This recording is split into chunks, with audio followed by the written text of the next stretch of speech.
Paunawa, ang lahat ng nakapaloob sa kwentong ito, ay pawangkathang isip lamang, at hindi tunay na nangyari. Salamat po.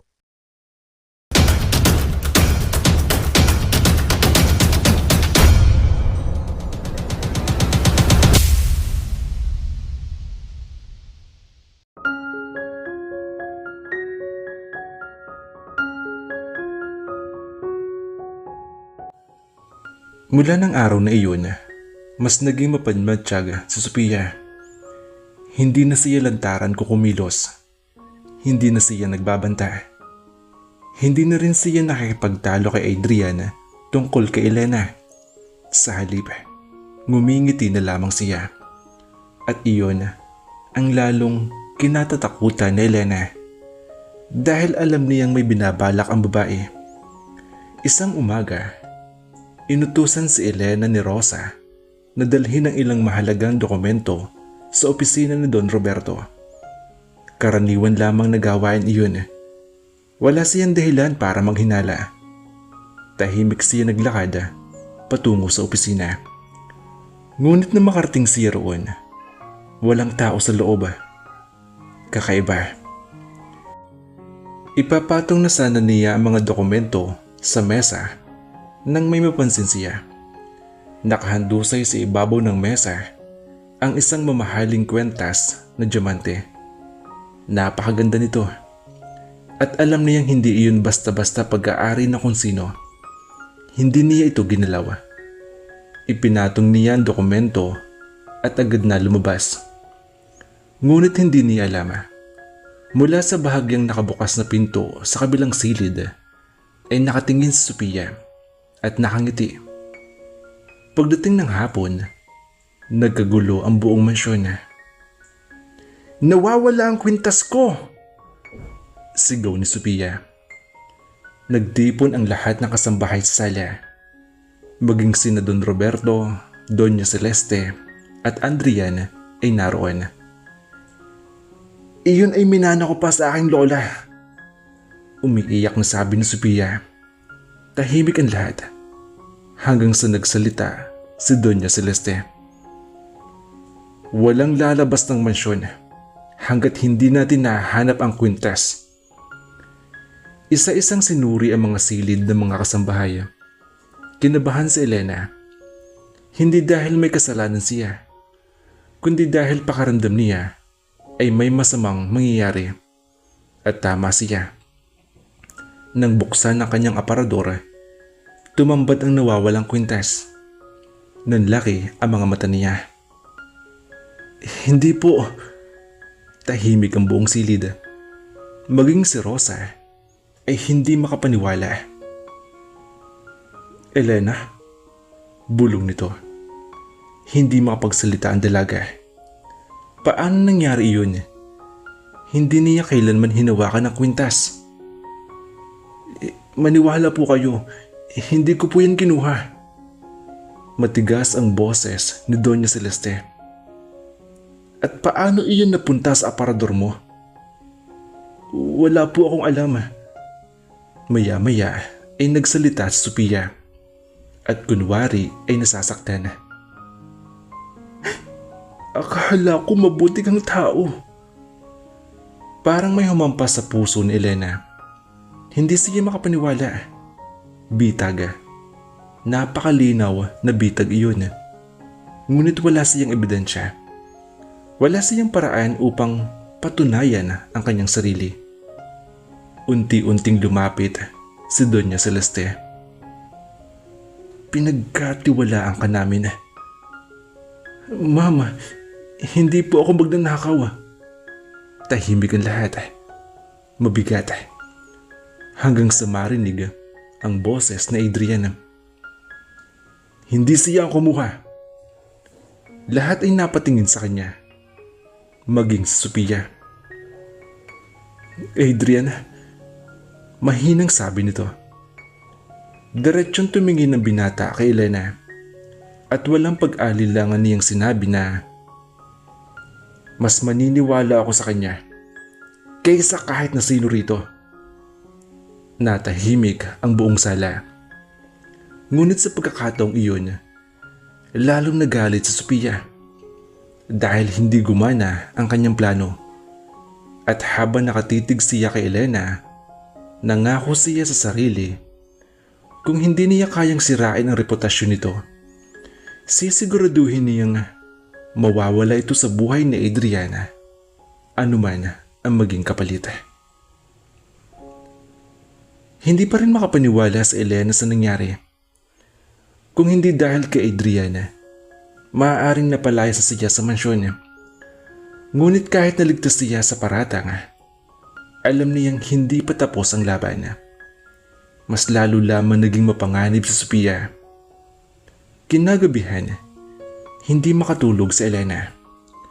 Paulit-ulit niyang iniisip ang lahat na nangyari, ang nawawalang kwintas, at bigla nitong paglitaw sa kanyang aparador. At ang kaibang ngiti ni Sophia habang inaakusahan siya. Hindi ito aksidente. Bulong niya sa sarili. May nagplano noon at alam niya kung sino. Bandang 12:00 ng gabi, bumaba siya upang uminom ng tubig sa kusina. Tahimik ang buong mansyon. Walang tao, walang ingay. Ngunit habang pabalik siya sa kanyang silid, may narinig siyang mahinang usapan mula sa lumang opisina sa likod ng mansyon. Napahinto siya. May ilaw sa loob. Kakaiba. Dahil matagal nang hindi ginagamit ang silid na iyon. Dahan-dahan siyang lumapit. Bahagyan nakabukas ang pinto. At doon niya narinig ang boses ni Doña Celeste. Hindi na ito maaaring lumabas. Nanlamig si Elena. May kausap ang matanda, isang lalaki. Hindi niya makita ang mukha nito, ngunit pamilyar ang boses. Matagal na tayo nagsisinungaling, Celeste. Napatakip siya sa bibig. Parang may mabigat na lihim na pinag-uusapan. Kapag nalaman ni Adrian ang katotohanan, pagpatuloy ng lalaki. Hindi niya dapat malaman. Matalim ang sagot ni Doña Celeste. Tumigil ang lalaki. Pagkatapos ay marahan ito nagsalita. Pero may karapatan siyang malaman kung sino talaga ang may kasalanan sa pagkamatay na kanyang ina. Parang tumigil ang paghinga ni Elena. Nanlaki ang kanyang mga mata. Pagkamatay ng ina ni Adrian, muling lumitaw ang lihim na iyon. Biglang may nahulog na maliit na paso sa tabi niya. At naglikha iyon ng ingay. Nanigas siya. At agad na tumigil ang usapan sa loob. Sino iyan? Sigaw ng lalaki. Kinabahan si Elena. Mabilis siya tumakbo sa madilim na pasilyo. Narinig niya ang pagbukas ng pinto sa likuran at ang mga yabag na humahabol. Mas mabilis siyang tumakbo. Hindi niya alam kung sino ang humahabol. Hindi niya alam kung ano ang mangyayari kapag nahuli siya. Sa wakas ay nakarating siya sa hardin. Humihingal, kinakabahan. At doon niya nakitang may nakatayo sa ilalim ng ilan na fountain. Si Adrian. Elena? Napansin agad nito ang takot sa kanyang mukha. Ano nangyari? Hindi agad siya nakasagot. Humihingal pa rin siya. May narinig ako. Naningkit ang mga mata ni Adriana. Tungkol saan? Nag-atubili siya. Pero alam niyang hindi na niya kayang itago ito. Tungkol sa mama mo. Biglang tumigas ang mukha ni Adriana. At sa unang pagkakataon matapos ang maraming taon, may pag-asa siyang naramdaman. Pag-asa na baka malapit na niyang malaman ang katotohanang buong buhay niyang hinahanap. Ngunit hindi nila alam. Mula sa madilim na bahagi ng hardin ay may isang taong nakatingin sa kanila. At narinig nito ang lahat. Si Sophia. At ngayon, alam na rin niya ang lihim na maaaring sumila sa pamilya Montenegro. Nanatiling nakatayo si Adrian sa harap ni Elena. Hindi siya kumurap. Hindi rin siya nagsalita agad. Parang ang salitang mama pa lang ang sapat na para maging ang lahat ng matagal niyang tinatagong sakit. Ulitin mo. Mahinang sabi niya. Napalunok si Elena. Narinig ko po. May nag-uusap sa lumang opisina tungkol po sa mama ninyo. Nanikip ang panga ni Adrian. Anong eksaktong narinig mo? Huminga ng malalim si Elena. Na may kasalanan daw po sa pagkamatay niya. Biglang tumahimik ang paligid. Tanging tunog ng hangin at fountain ang maririnig. Dahan-dahan nagbago ang ekspresyon ni Adrian. Hindi galit, hindi gulat, kundi matagal nang kinikimkim na hinala. Alam ko na. Malamig niyang sabi. Nanlaki ang mga mata ni Elena. Ano po? Tumingin si Adrian sa mansyon, sa mga ilaw, sa mga bintana. Parang binabasa ang bawat sulok nito. Matagal ko nang nararamdaman na may hindi tama. Dagdag niya. Napahawak si Elena sa kanyang dibdib. Pero sino po? Hindi agad sumagot si Adrian. At sa sandaling iyon, nakita ni Elena ang isang bagay na hindi niya pa nakikita sa binata noon. Ang takot. Isa sa kanila. Mahina niyang sagot. Nanlamig si Elena. Isa po sa pamilya ninyo? Tumango si Adriana. Bago pa siya makasagot muli, biglang bumukas ang pintuan ng hardin. Si Rosa, hingal na hingala. Elena, Sir Adrian. May takot sa mukha nito. Ano po iyon? Tanong ni Elena. May nangyari sa mansyon. Pinatawag kayo ni Don Roberto. Nagkatinginan sina Elena at Adriana at pareho nilang naramdaman na ito na ang simula ng pagbagsak na katahimikan. Pagpasok nila sa loob, halos lahat ay nasa sala na. Si Don Roberto ay seryoso. Si Doña Celeste ay malamig ang mukha. At si Sophia, nakaupo sa isang sulok, nakangiti. Parang alam na niya ang lahat. Adrian, malamig na sabi ni Don Roberto. May kailangan tayong pag-usapan. Ngunit bago pa siya makapagsalita, nagsalita si Sophia. About the past and the incident. Nanigas si Adrian. At si Elena ay nakatayo sa likuran niya. Ay ramdam na ramdam ang bigat ng salitang incident. Biglang tumingin si Doña Celeste. Magsara ang lahat ng pinto. Isa-isa itong isinarado ng mga katulong. Parang kulungan. Parang hatol. Ngayon, sabi ni Don Roberto, walang lalabas hanggat hindi natin tinatapos ito. Tahimik. At sa gitna ng lahat, may isang lihim na unti-unting binubuksan. Isang katotohanang matagal nang nakabaon at handa nang sumabog. Tahimik ang buong sala. Parang kahit ang hangin ay natakot huminga. Si Adrian ay nakatayo sa gitna. Matalim ang tingin sa kanyang ama. Sabihin ninyo ang totoo. Malamig niyang utos. Napakapit si Don Roberto sa armrest ng upuan. Si Doña Celeste ay hindi gumagalaw. Pero halatang tensyonado. Si Sophia naman nakangiti pa rin. Si Elena naman ay nasa likod na Adrian at nanginginig ang mga kamay. Anong tungkol sa aksidente? Muling tanong ni Adrian. Sandaling katahimikan. Pagkatapos ay nagsalita si Sophia. Mahinahon pero may lason. Adrian, hindi aksidente ang nangyari sa mama mo. Parang biglang bumagal ang mundo. Nanigas si Adrian. Natigilan. Hindi na dapat ito binubuksan, sabi ni Don Roberto. Ngunit huli na. Nabanggit na rin lang, dagdag ni Sophia.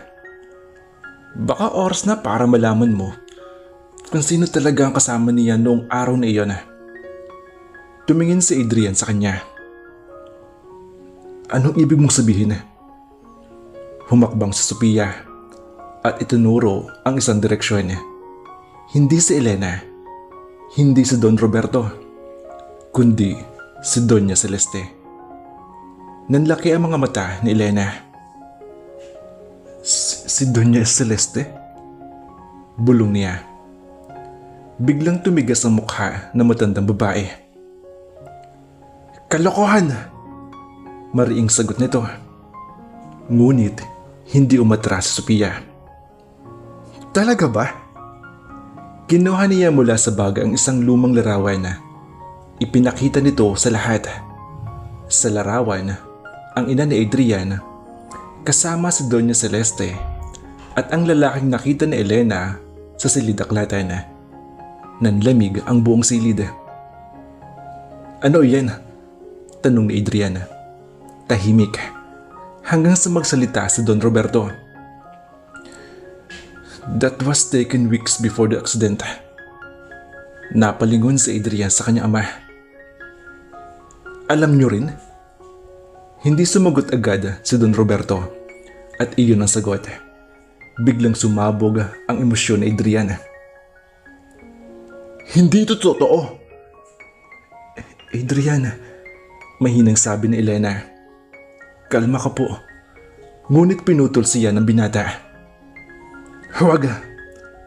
Napatigil si Elena. Nanginginig ang boses na Adriana. Matagal ko nang nararamdaman na may tinatago kayo sa akin. Tumingin siya kay Doña Celeste. Bakit? Tahimik at sa unang pagkakataon, nabasag ang maskara ng matandang babae. Protection iyon. Mahina niya sagot. Protection? Sigaw na Adrian. Pinatay ninyo ang katotohanan. Biglang tumayo si Doña Celeste. Hindi mo alam ang buong kwento. Ay di sabihin nyo. Sandaling katahimikan at sa wakas, nagsalita matanda. Ang mama mo, hindi lang siya biktima. Parang huminto ang mundo. Napatras si Elena at si Adrian. Unti-unti nanginig ang kamay.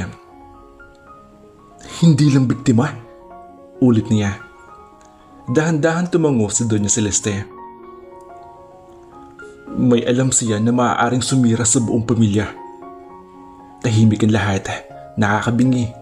At sa gabing iyon, nabunyag ang unang bahagi ng katotohanan. Ngunit hindi pa ang kabuuan.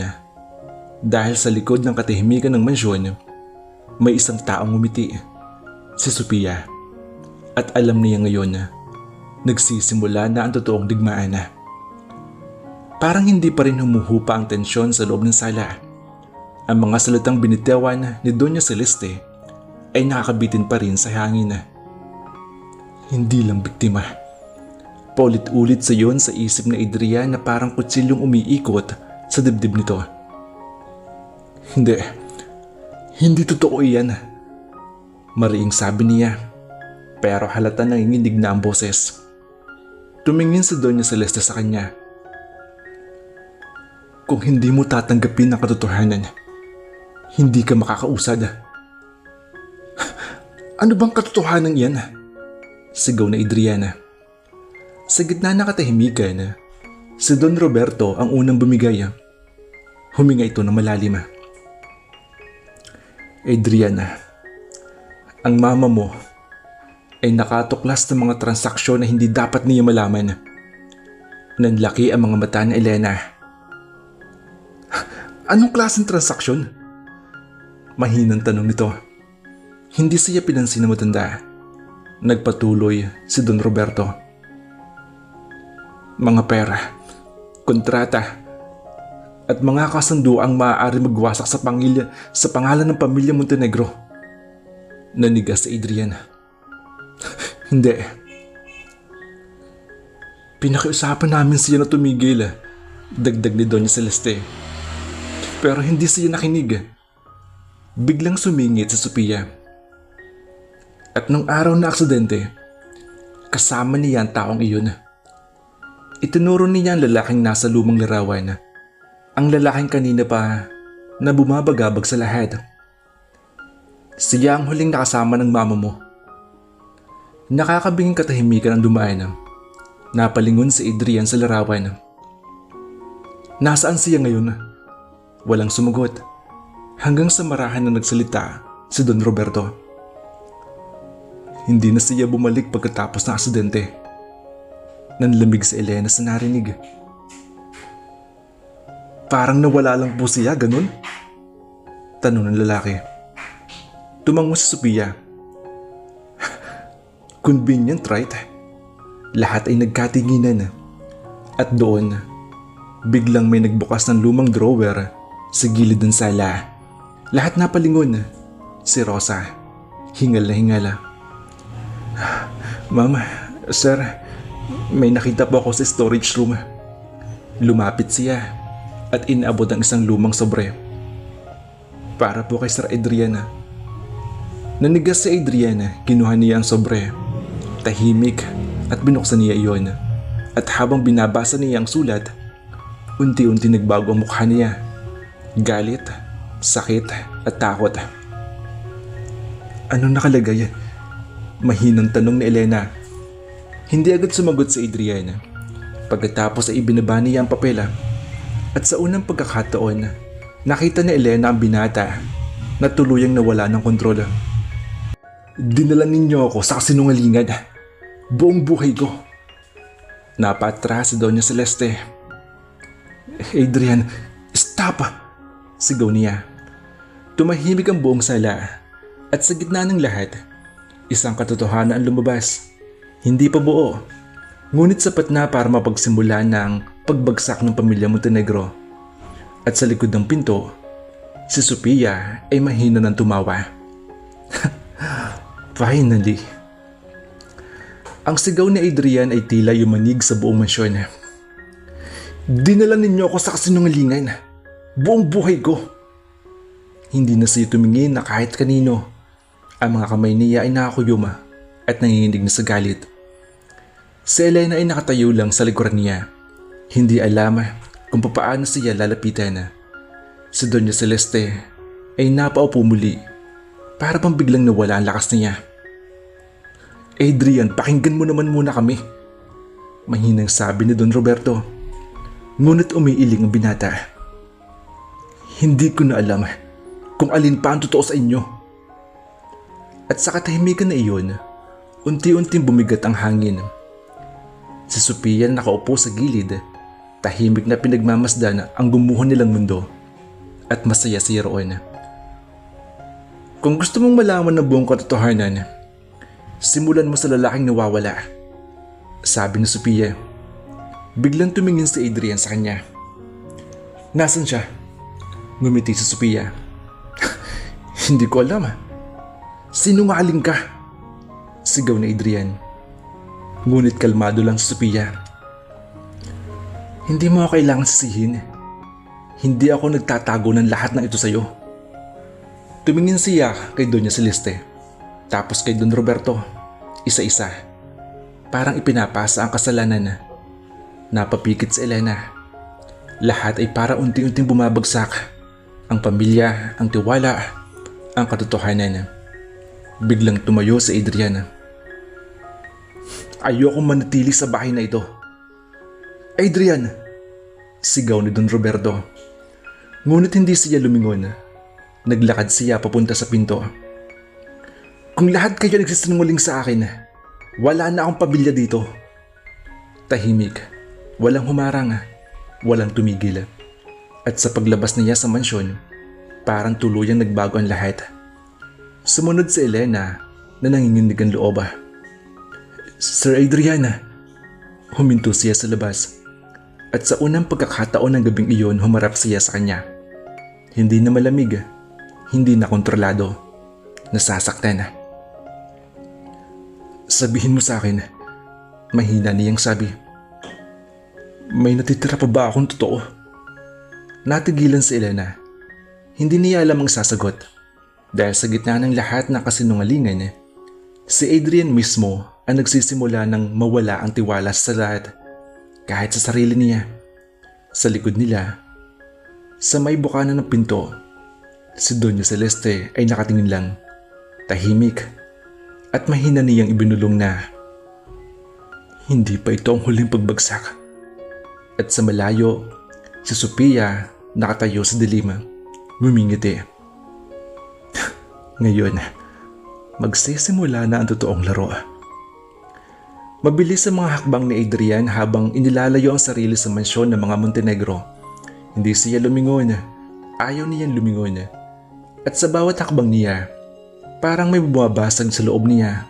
Mga alaala, tiwala, at lahat ng inaakalang totoo. Si Elena ay nakasunod, hingal na hingal. Sir Adrian, sandali po. Sa wakas ay huminto siya sa tapat ng malaking gate. Umiihip ang malamig na hangin at sa gitna noon, nakatayo si Adrian. Parang isang taong hindi alam kung saan uuwi. Huwag mo kong tawagin sir. Malamig niyang sabi. Pero halatang pilit na ang lakas. Napahinto si Elena. Adrian, mahinang tawag niya. Tahimik. At sa katahimikang iyon, unti-unting bumagsak ang emosyon ni Adrian. Hindi ko na alam kung sino ang dapat kong paniwalaan. Napatigil si Elena.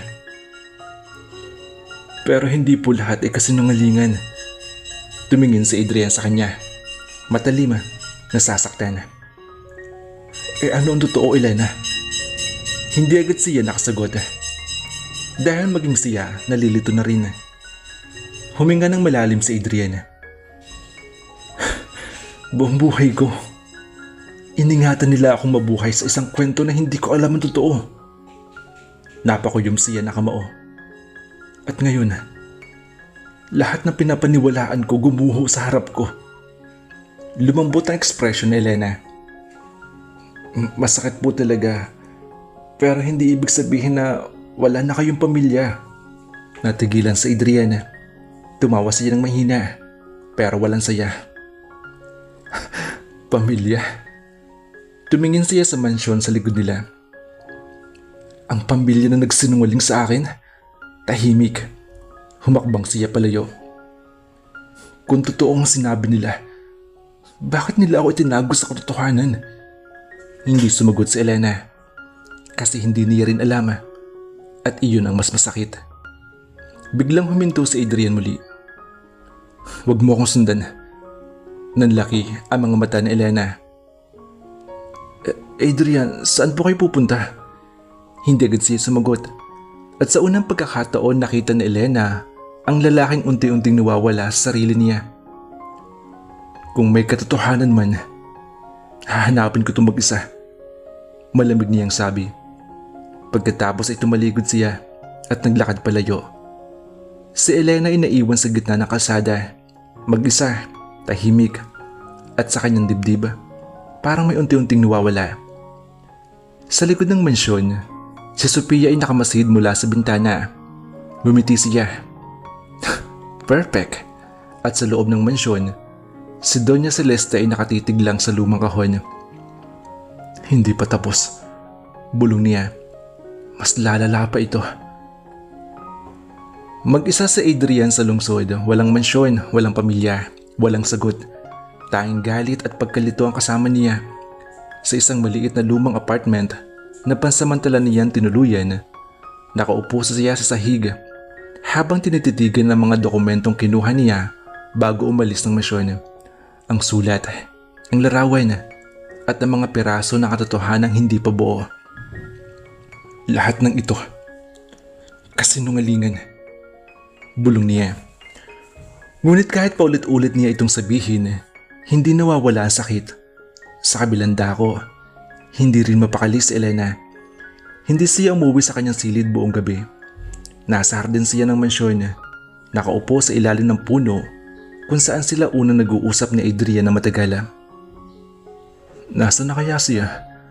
Mahina niyang sabi.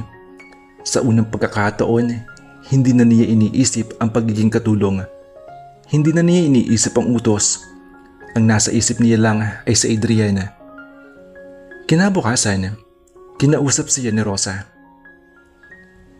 Hindi ka makakatulong kung sisirain mo rin ang sarili mo, sabi nito. Pero kailangan ko po siyang hanapin. Tahimik si Rosa. May mga katotohanang hindi madaling harapin, ngunit umiling si Elena. Mas masakit po kung wala akong gagawin. Sa mansyon naman, mas lumalala ang sitwasyon. Si Don Roberto ay pinapatawag ang mga pribadong investigador. Si Doña Celeste ay halos hindi lumalabas ng silid.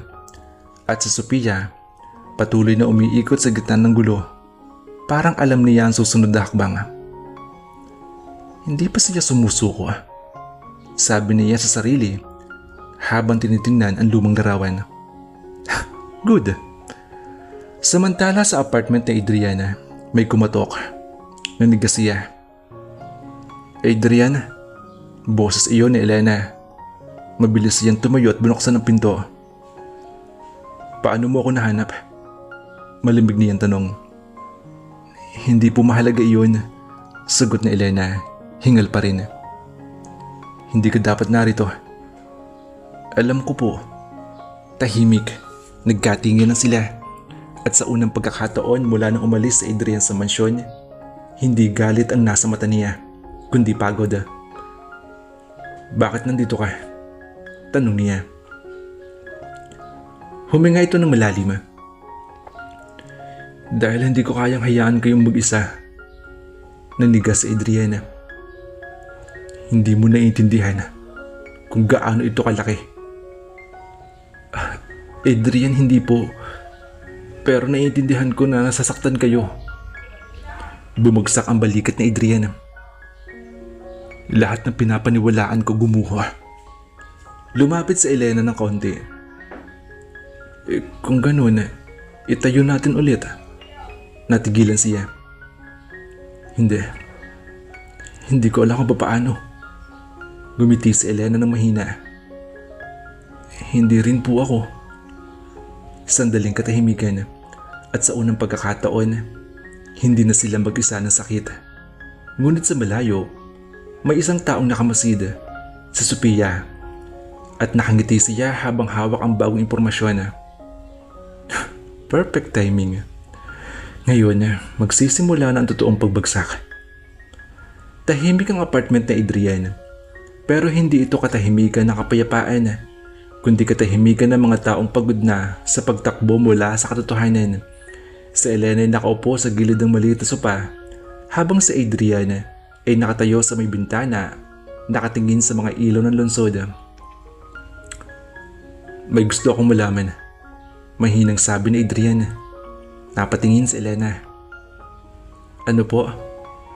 Huminga siya ng malalim. Kung totoong may nagtatago na katotohanan, bakit ngayon lang lumabas? Nanahimik si Elena dahil iyon din ang tanong niya.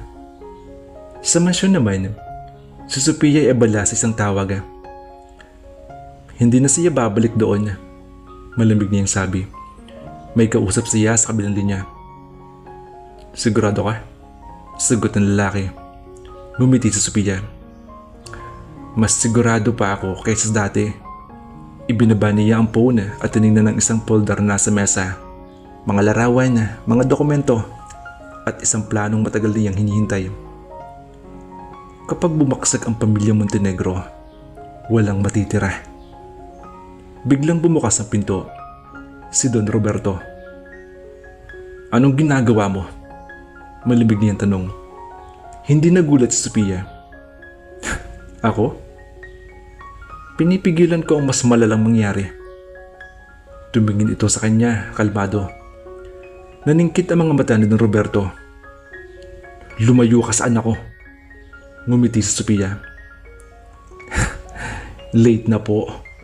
Sa apartment sa Adrian ay biglang napahinto sa pag-iisip. May naramdaman siyang kaiba. Parang may paparating na panginib. May mali. Napatingin si Elena. Ano po? Hindi agad nakasagot sa Adrian. Pero bigla niyang kinuha ang kanyang telepono. Kung tama ang hinala ko, hindi pa tapos si Sophia. Nanlaki ang mga mata ni Elena. Anong ibig niyong sabihin? Tahimik si Adrian.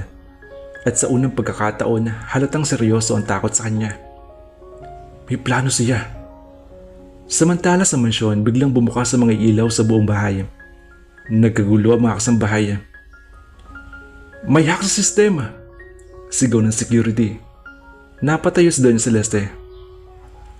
Ano ang nangyayari? At sa malaking screen na sala, biglang lumabas ang isang lumang video. Video ng ina ni Adrian. Kasama ang lalaking matagal nang nawawala. Nanigas ang lahat. At sa sulok ng screen, isang mensahe. The truth will be revealed tonight. Si Sophia, ngumiti siya habang pinapanood na kaguluhan mula sa malayo. Game over. Sa loob ng mansyon, nagkakagulo ang lahat. Putulin ang kuryente, sigaw ng security. Hindi po mama, nakalak ang sistema, sagot ng isa. Paulit-ulit na umiilaw ang malaking screen sa sala, habang ang lumang video ng ina ni Adrian ay patuloy na tumatakbo. Parang sinasadya talagang ipakita ang lahat. Si Adrian, na ngayon ay nakatayo sa gitna ng kaguluhan, ay hindi kumikilos. Nakatingin lang siya sa screen. Parang bawat segundo ng video ay bumabaon sa kanya. Stop it! Mahinang bulong niya. Ngunit hindi tumigil ang video. Makikita sa footage ng kanyang ina, kausap ang lalaking matagal na nawawala. At sa gilid ng video, may mga dokumentong tila patunay ng isang malaking kasunduan. Nanigas sa Doña Celeste. Hindi ito dapat lumabas, mahina niya sabi. Anong ibig sabihin nito? Sigaw ni Adriana. Biglang bumalik ang galit sa boses niya. Napatras si Don Roberto. Si Sophia naman tahimik lang sa daling pinagmamasta ang reaksyon ng lahat. At doon sa gitna ng video, biglang nag-freeze ang frame. Lumabas ang isang audio file, isang boses. Kung ito ay pinapanood mo na, ibig sabihin, hindi na nila kayang itago ang katotohanan. Nanlaki ang mga mata ni Elena na ngayon ay kasama na rin sa mansyon matapos sundan si Adrian. Boses po iyan, bulong niya. Tumingin si Adrian sa kanya. Sino? Napolnok si Elena. Yung lalaki sa silid aklatan. Biglang nagbago ang ekspresyon ni Adrian. Anong alam mo tungkol sa kanya? Hindi agad nakasagot si Elena. Ngunit bago pa siya makapagsalita, nagpatuloy ang audio. Ang aksidente ay hindi aksidente. Tahimik, nakakabingi. Siya ay pinatahimik dahil alam niya tungkol sa kasunduan sa loob ng Montenegro Corporation. Biglang napatingin si Adrian sa kanyang ama. Anong kasunduan? Adrian, mahining sabi ni Don Roberto. Anong kasunduan? Sigaw ng binata. Ngunit sa halip na sagot, isang bagong eksena ang lumabas sa screen, isang dokumento. At pangalan ng ina ni Adrian, pirmahan iyon. Pero may mali, may ibang pangalan sa ilalim at iyon ang pangalan ng lalaking nawawala. Nanlaki ang mata ni Elena. Parang pinilit po siyang pumirma. Biglang nagsalita si Sophia mula sa likod. At kapag tumanggi siya, alam natin kung ano ang nangyari. Tumingin si Adrian sa kanya. Alam mo rin ito? Ngumiti si Sophia. Hindi ko sinimulan ng kasinungalingan na ito. Pero sigurado akong tatapusin ko ito. At doon nagbago ang lahat. Si Adrian ay unti-unting umatras. Parang hindi na niya kayang hawakan ang bigat ng katotohanan. Lahat kayo? Bulong ng lalaki. Lahat kayo ay may alam? Tahimik. At sa unang pagkakataon, si Elena ay lumapit sa kanya.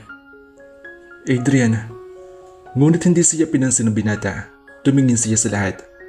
At sa mahinang boses na puno ng sakit, sinabi niya, hindi ko na alam kung sino ang kaaway ko.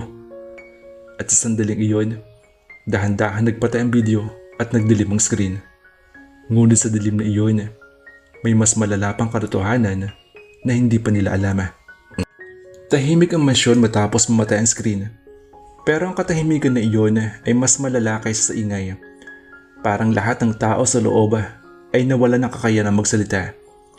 Si Adrian ay nakatayo pa rin sa gitna ng mabigat na paghinga. Sabihin niyo nga sa akin ito. Mariing sabi niya. Pero halatang pagod na siya. Si Don Roberto ay nakatingin. Si Doña Celeste ay nakatitig sa sahig. At si Sophia, nanatiling kalmado. Parang nanonood lang ng dahan-dahan na pagbagsak ng isang bahay na matagal niyang ginigiba. Adrian, hindi lahat na nakita mo ay kumpleto. Mahinang sabi ni Don Roberto. Ano pa ang kulang? Sigaw niya. Nanahimik ang lahat. Hanggang sa humakbang si Doña Celeste. Ang ina mo ay hindi lang nakatuklas ng kasunduan. Natigilan si Elena. May hawak siyang ebidensya na magbabagsak sa kumpanya. At may mga taong handang gawin ang lahat para pigilan iyon. Tumingin si Adrian sa kanila. Kasama ba kayo roon? Walang sumugot. At iyon ang masakit na sagot.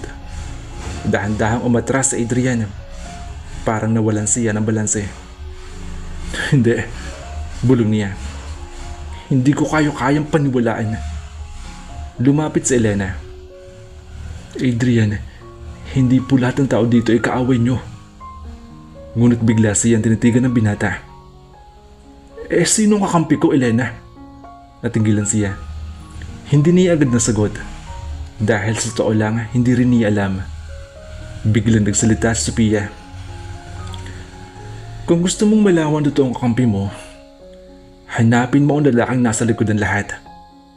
Dahan-dahan itong sabi. Nanigas si Adrian. Buhay pa siya. Dagdag ni Sophia. Nanlaki ang mga mata ng lahat. Si Don Roberto ay napasigaw. Tumigil ka! Ngunit huli na. Naibigay na ni Sophia ang pinakamatinding piraso ng impormasyon. Tumingin si Adrian sa kanya. Nasaan siya? Ngumiti si Sophia.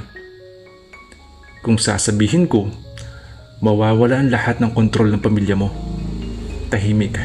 At sa unang pagkakataon, si Adrian ay humakbang palapit kay Sophia. Sabihin mo. Malamig ang boses, mapanganib at seryoso. Napangiti si Sophia. Good choice. Ngunit sa likod niya, si Elena ay nakaramdam ng kaba.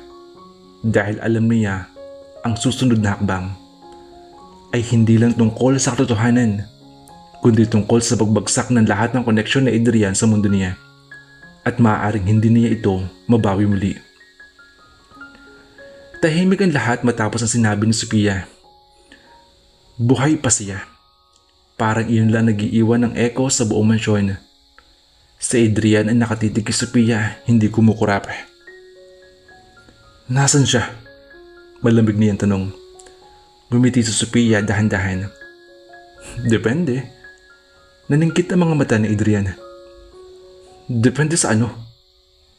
Lumapit si Sophia ng kaunti, parang sinisigurong siya lang ang nakakarinig. Depende kung gaano mo ako gustong malaman ang buong katotohanan, kahit masira ka pa. Napakuyom si Adrian. Wala na akong pakialam sa sarili ko. Tahimik, at sa unang pagkakataon ay parang nabasag ang confidence ni Sophia ng konti.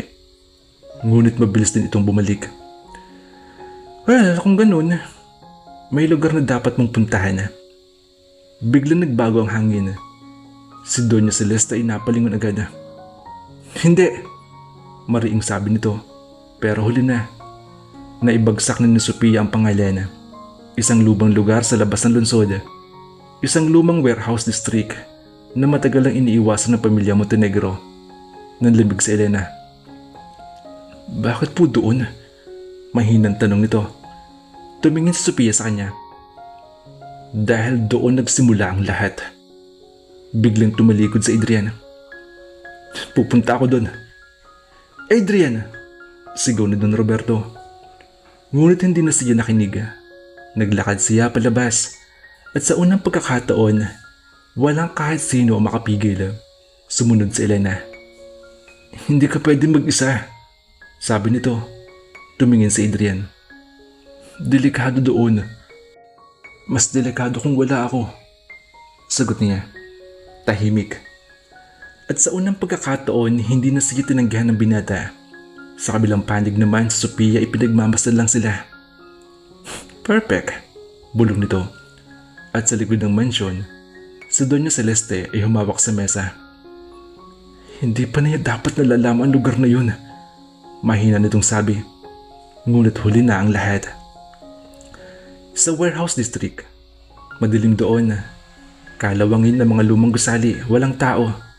Tanging tunog ng hangin at yabag nila Adrian at Elena ang maririnig. Sigurado ka ba dito? Tanong ni Elena. Tumango si Adrian. Dito nagsimula ang lahat. Huminto sila sa harap ng isang lumang warehouse. Nakabukas ang pinto. Parang inaanyayahan silang pumasok. At sa loob, may isang ilaw na naka-on, isang lamesa, isang upuan, at isang taong nakaupo, nakatalikod. Nanigas si Adrian. Siya ba? Bulong ni Elena. Dahan-dahang humarap ang lalaki. At sa sandaling iyon, parang tumigil ang mundo ni Adrian. Dahil ang lalaking nasa harap nila ay eksaktong mukha ng taong nasa lumang larawan. Matagal kitang hinihintay, Adrian Montenegro. At sa kauna-unahang pagkakataon, nakita ni Adrian ang taong matagal nang itinuring na patay. Buhay ito at nakangiti. Parang biglang huminto ang oras sa loob ng lumang warehouse. Nakatayo sa Adrian sa gitna ng dilim. Nakatidig ang lalaking akala niyang matagal ng patay. Hindi, bulong niya. Dahan-dahang tumayo ang lalaki mula sa upuan. Kalma ang kilos. Parang matagal lang sanay sa katahimikan ng lugar na iyon. Akala mo ba talaga? Iniwan ko na lang ang lahat? Tanong nito. Nanigas si Elena sa tabi ni Adrian. Sir Adrian, mahinang sabi niya pero hindi siya pinansin ng binata. Buhay ka? Malamig na sabi ni Adrian. Ngumiti ang lalaki. Mas buhay kaysa inaakala ng pamilya mo. Tahimik. Ang katahimikan na iyon ay unti-unting bumalik ang mga alaala sa mukha ni Adrian. Mga piraso ng nakaraan na pilit nilang itinago. Anong pangalan mo? Tanong niya. Humakbang ang lalaki palapit. Marcos Bale. Nanlaki ang mga mata ni Elena. Iyon ang pangalan na nakita nila sa mga dokumento. Si Marcos Bale, ang lalaking kasama ng ina ni Adrian sa lumang larawan. Akala ko patay ka na, mariing sabi ni Adrian. Muling ngumiti si Marcos. Ganyan ang gusto nilang isipin mo. Biglang sumabog ang emosyon sa boses ni Adrian. Sinong sila? Tahimik si Marcos. Pagkatapos tumingin siya kay Elena. Hindi lang ito tungkol sa pamilya mo, Adrian. Nanlamig si Elena. Papaano po? Tanong niya. May mas malaki pa sa Montenegro Corporation. Sagot ni Marcos. At ang ina mo, natuklasan niya iyon. Biglang natahimik si Adrian. Alam niya ang tungkol sa illegal contracts, money laundering, at ang mga taong nawawala kapag hindi sumusunod. Napakuyom si Adrian. Bakit niya hindi sinabi sa akin? Napubuntong hininga sa Marcos. Dahil bago pa niya magawa iyon, pinilit siyang patahimikin. Tahimik at sa salitang iyon, parang may bumagsak sa loob ni Adrian. Pinatay ba siya? Mahina niyang tanong. Hindi agad sumagot si Marcos at iyon ang sagot. Biglang umatras si Adriana, parang nawalan siya ng lakas. Hindi, hindi. Lumapit si Elena at hinawakan siya sa braso. Ngunit bigla niya tinanggal ang kamay niya. Huwag. Malamig ang boses. Nasasaktan. Lahat ng tao nagsisinungaling sa akin. Tumingin siya kay Marcos. Kasama ka ba doon? Tahimik si Marcos. Pagkatapos ay sinabi. Noon. Nanigas ang lahat. At ngayon, tanong ni Elena. Tumingin si Marcos sa kanila. Ngayon gusto kong itama ang lahat. Biglang umihip ng malamig na hangin mula sa sarang bintana. At sa labas ng warehouse may isang sasakyang nakahinto. Si Sophia nakangiti. Perfect, bulong niya. At ngayon magsisimula na talaga ang huling yugto.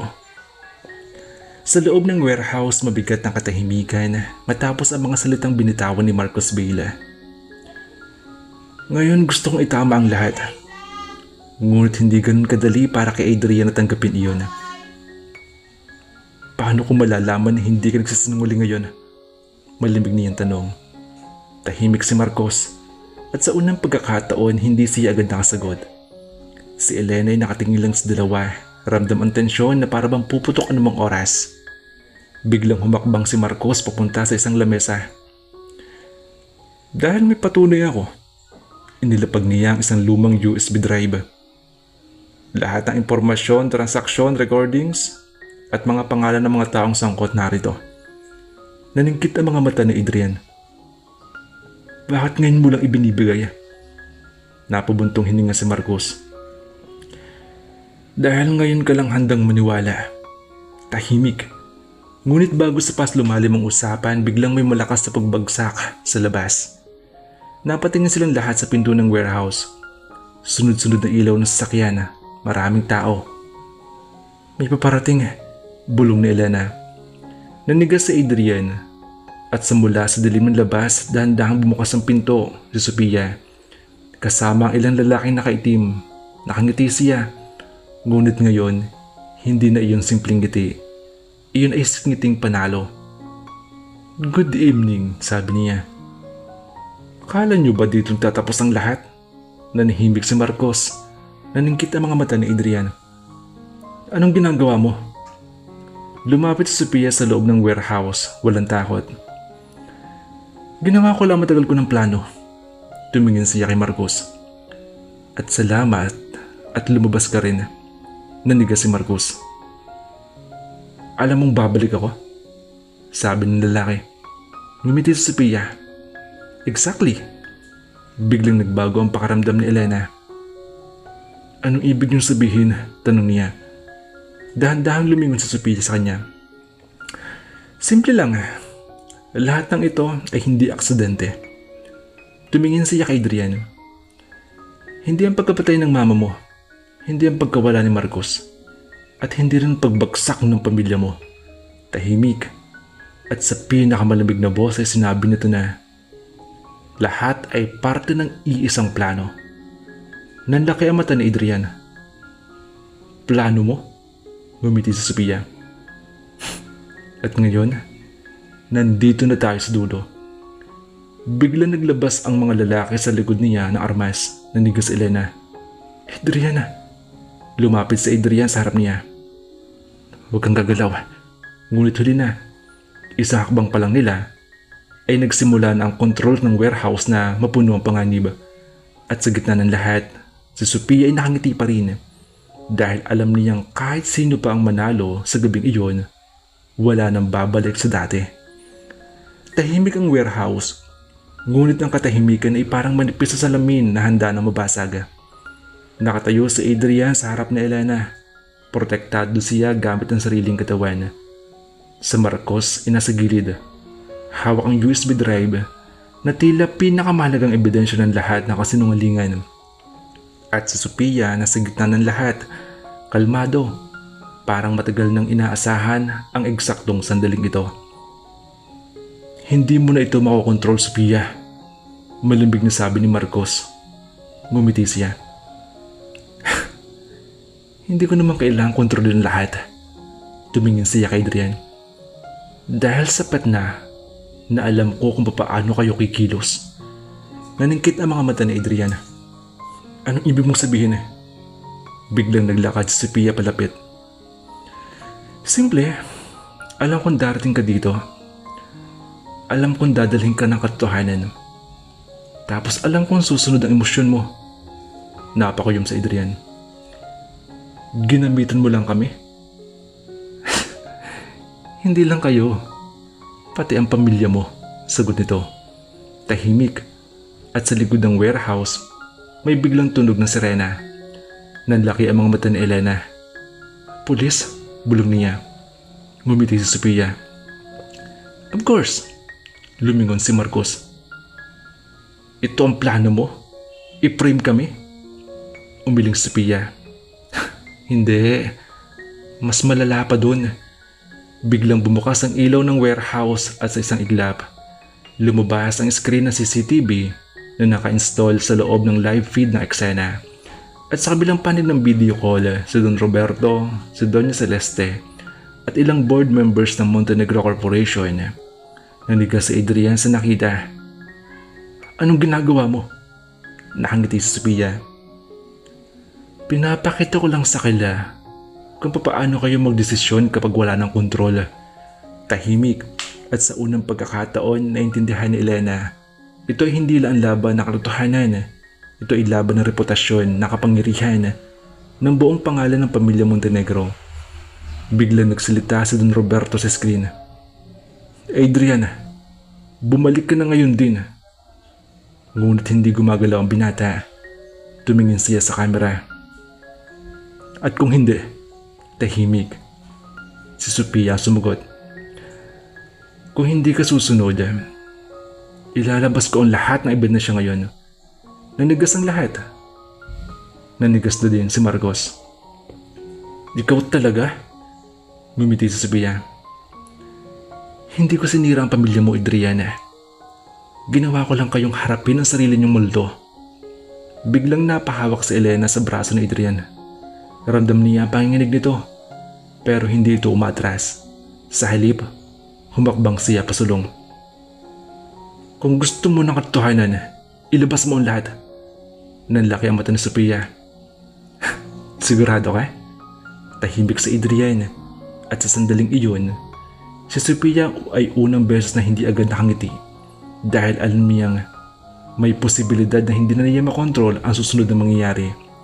At iyon ang simula ng pagbagsak ng kanyang perpektong plano. Tahimik ang warehouse matapos ang hamon ni Adrian. Ilabas mo lahat. Isang linya lang, pero parang iyon na ang huling pako sa plano ni Sophia. Sa screen, nakatingin pa rin sina Don Roberto at Doña Celeste. Parehong tensyonado, parehong alam na wala ng atrasan. Si Sophia ay huminga ng dahan-dahan. Fine, sabi niya. At nag-click siya sa kanyang phone. Biglang nagbago ang CCTV feed. Lumabas ang isang bagong folder. Montenegro Files, Final. Nanigas si Elena. Adrian, bulong niya. Ngunit hindi siya lumingon. Nakatingin lang siya sa screen. Parang handa na siya masaktan. Hanggang sa huling pagkakataon, nag-play ang video at doon, unti-unting lumabas ang buong katotohanan. Ang ina ni Adrian ay hindi aksidenteng namatay. Hindi rin simpleng aksidente sa kalsada. May plano, may pagpupulong, may dokumentong pilit niyang ipinatigil. At ang mas mabigat, hindi lang iisang tao ang sangkot. Hindi lang si Celeste. Bulong ni Marcos. Nanlaki ang mata ni Elena. Marami sila.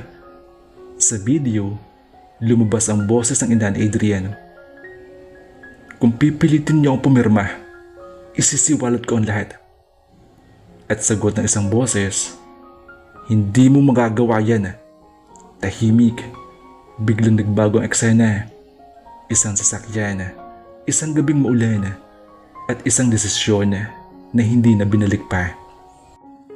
Nanginginig na si Doña Celeste sa screen. Patahimikin niyo yan! Sigaw nito. Ngunit huli na. Patuloy ang playback.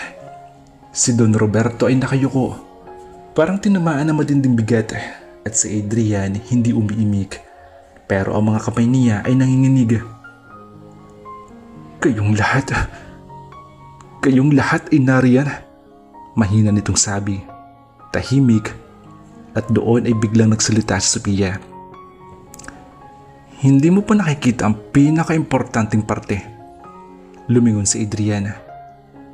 Ano pa? Ano pang hindi ko alam? Ngumiti si Sophia. At ang dahilan kung bakit ginawa ko lahat ng ito. Tahimik. At sa isang click, lumabas ang isang pangalan sa screen. Isang pangalan na hindi inaasahan ng lahat. Elena. Nalaki ang mata niya. Ako? Sigaw niya. Nanigas si Adrian. Anong kinalaman niya dito? At doon tumigil si Sophia sa pagngiti. At iyan, Adrian, ang tunay na katotohanan na magpapabago ng lahat. Elena, parang biglang sumabog ang katahimikan sa loob ng warehouse. Hindi agad gumalaw si Elena. Para siyang snap-freeze sa sarili niyang pangalan na lumabas sa screen. Ako? Bulong niya, nanginginig ang boses. Biglang humakbang si Adrian palapit sa kanya. Hindi. Walang sense yan. Mariing sabi niya. Ngunit sa mata niya ay may gumuguhong pagdududa na pilit niyang pinipigilan. Si Sophia ay nakamasid lang at kalmado. Of course, she won't remember. Sabi niya. Naningkit ang mata ni Elena.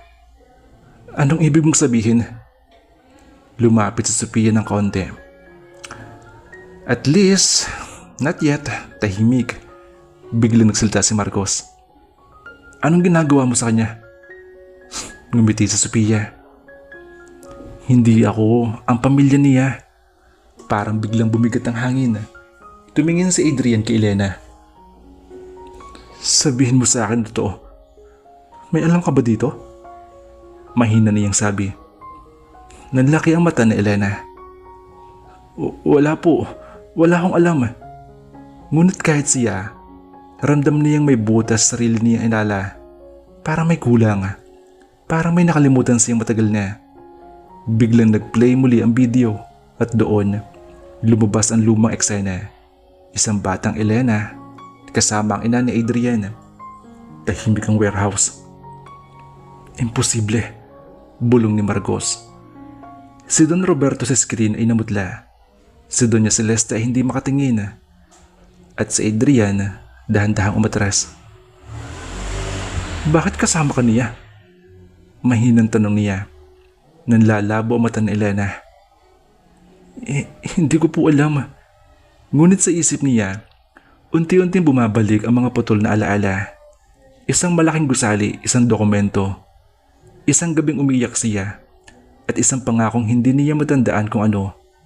Biglang tumigil ang video at nagsalita si Sophia. Dahil naandun siya, tahimik. Nakita niya lahat. Nanigas Elena. Ano? Anong nakita ko? Gumiti si Sophia. At yan ang problema. Hindi mo na maalala. Biglang humakbang si Adrian palapit kay Sophia. Ginamit mo siya? Hindi lang siya. Lahat kayo. Sagot ni Sophia. Tahimik. At sa sandaling iyon, biglang nagsalita si Marcos. May isa pang file. Tumingin ang lahat sa kanya. Kung ito ang pinakahuling katotohanan, handa ba kayong malaman kung sino talaga ang pumatay sa ina ni Adrian? Nanigas ang lahat. At si Sophia, ngumiti muli. Finally, dahil doon tayo pupunta. Tahimik ang warehouse, walang gumagalaw, walang humihinga ng maayos. Si Marcos Bale ay nakatitig sa hawak niyang USB drive. Parang mabigat ito kaysa sa lahat ng ebidensyang naipakita nila. Kung bubuksan ko ito, wala nang balikan. Tumingin si Adrian. Buksan mo. Diretso, walang pag-alinlangan. Si Elena ay napahawak sa sariling dibdib. Adrian, ngunit hindi siya pinakinggan. Si Sophia na may nakaupo lang sa gilid, kalmado pa rin. Pero ngayon ay mas tahimik, parang sinusukat ang bawat galaw ng lahat. Dahan-dahang isinaksak ni Marcos ang USB sa lumang laptop sa mesa. Nag-load ang file, isang lumang audio recording at isang boses na umaalingaw-ngaw sa loob ng warehouse. Kung maririnig mo ito, ibig sabihin wala na akong oras. Nanigas si Adrian. Iyon ang boses ng kanyang ina. Humigpit ng kamao niya. Tahimik lang ang lahat habang patuloy ang recording. May isang tao sa loob ng pamilya na kumukontrol sa lahat ng kontrata, illegal deals, at mga pag-aari na hindi dapat umiiral. Biglang napatingin sa Don Roberto sa screen. Hindi lang negosyo nasa likod nito. Patuloy ng boses. May personal na dahilan. Biglang nagbago ang tono, mas mabigat, mas malungkot. Ang taong iyon ay hindi outsider. Tahimik. At sa masumunod na salita, parang bumagsak ang buong mundo ni Adrian. Siya ay bahagi ng pamilya. Nanigas ang lahat. Si Doña Celeste ay napaupo. Si Don Roberto ay napapikit. Si Elena ay hindi makahinga ng maayos. Hindi, bulong ni Adrian. Ngunit hindi pa tapos. Biglang nag-click ang audio. Isang pangalan. Isang pangalan na matagal nang kinatatakutan na. Celeste. Parang tumigil ang oras. Si Doña Celeste ay hindi gumalaw. At sa unang pagkakataon, hindi siya nagsalita. Tahimik lang. Nakatingin lang sa lupa. Hindi ito totoo. Mahina nitong sabi. Ngunit huli na. Dahil ang recording ay nagpatuloy. Si Celeste ang nag-utos. Biglang napahawak si Adrian sa ulo niya. Stop! Sigaw niya. Ngunit hindi tumigil ang boses ng kanyang ina. Upang patahimikin ako. Tahimik na nakakabingi at sa mga sandaling iyon, lahat ng mata ay nakatingin kay Doña Celeste. Si Sophia ay dahan-dahang ngumiti. Finally, si Marcos ay tumalikod. Ngayon alam mo na, si Elena ay napaatras. Hindi. Tumingin si Adrian sa kanyang lola. Sabihin niyo, hindi totoo yan. Habang katahimikan at sa wakas, umangat ang ulo ni Doña Celeste. Luha sa mata, pagod, at sa katotohanang matagal niyang tinakasan. Oo, mahina niyang sabi. Tahimik ang lahat. Ginawa ko. Parang bumagsak ang mundo. Si Adrian ay hindi gumalaw, hindi sumigaw, hindi umiyak. Parang naubos ang lahat sa isang iglap. At sa likod ng lahat, si Sophia ay nakangiti. Game over, sabi nito. Tahimik ang lahat. Iyon lang ang natarang matapos sa pag-amin ni Doña Celeste. Oo, ginawa ko. Parang ang buong warehouse ay biglang naging masakip, mabigat at walang hangin. Si Adrian ay nakatayo lang, hindi umiiyak, hindi gumagalaw. Parang lahat ng emosyon niya ay sabay-sabay na nawala. Bakit? Mahinang tanong niya. Hindi niya tinitingnan ang lola niya. Bakit ginawa mo sa mama ko? Huminga ng punit-punit si Doña Celeste. Para protektahan ng pamilya. Biglang napatawa si Adrian. Pero walang saya, walang buhay. Protection? Tumingin siya sa kanya sa wakas. Pinatay mo siya para sa protection? Tahimik. Si Elena ay napapikit. Hindi makapaniwala sa naririnig. Si Marcos ay nakapikit din. Parang matagalan niyang alam ang katotohanan. At si Sophia, nakangiti lang. See? Lahat ng linya nila ay pareho. Biglang napalingon si Adrian sa kanya. Kasama ka dito. Naningkit ang mata ni Sophia. Hindi. Hindi akong gumawa niyan. Humakbang siya palapit. Pero ako nagbunyag. Tahimik. At sa sandaling iyon, biglang nagbago ang mood ni Adriana. Malamig, mapanganib. Binigyan mo ako ng katotohanan. Pero ginamit mo ako. Bumiti si Sophia. At gagawin mo rin ba ang gusto ko ngayon? Tahimik. Lahat ay napatingin kay Adriana. Dahan-dahan siyang humarap sa lahat. Sa pamilya niya, sa kasinungalingan, sa pagkakanulo, sa katotohanan. At ano na ngayon? Malambig niyang tanong. Si Don Roberto ay tumuyo. Adrian, anak! Huwag! Sigaw ni Adriana. Nanigas ang lahat. Wala na kayong karapatan. Tahimik.